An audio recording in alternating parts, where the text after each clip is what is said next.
فوریه انا 77 پر میکنم 78 قدم میمانم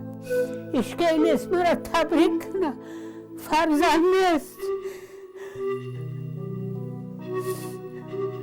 فرزند ازش که مرا تبریک نمیکنه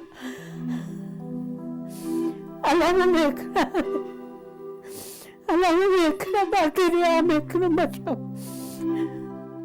اولین من خوامه غلطوندم دی منگی ما بچه تولد کردم سی منگیم دختری مردگی کردم انا بچه هم 6.5 ساله شد مرد به فرزندم به فرزندم میکرم وای وریانه وریانه توقع و تنها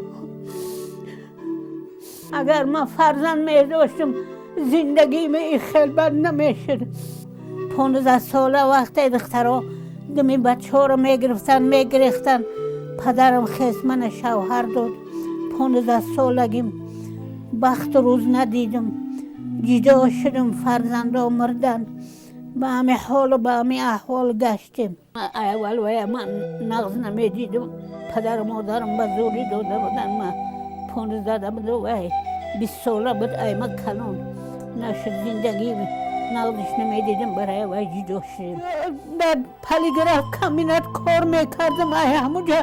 ما گفته ایگه نفقه ده برا آمدم اینا سالی 93 ایسو پای روا داشتم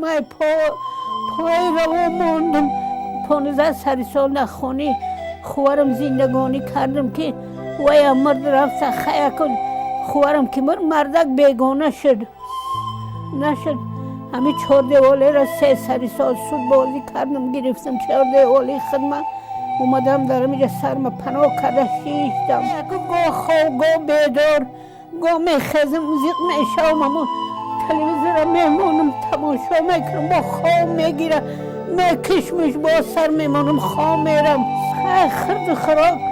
نفقه 260 گاه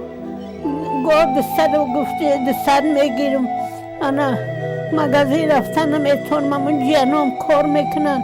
بیچاره وقت که افتن آمدن پلشون میتیم میرون ای مغازه خرید میکنن میارن میتینم ما امام علی التماس چی دارم که همین خانه ما علیش کنه با یک خانه سکسی گفتی و گفت تا روزی مردن ما راحت کنم و دعای دولتش کنم امام علی رحمانه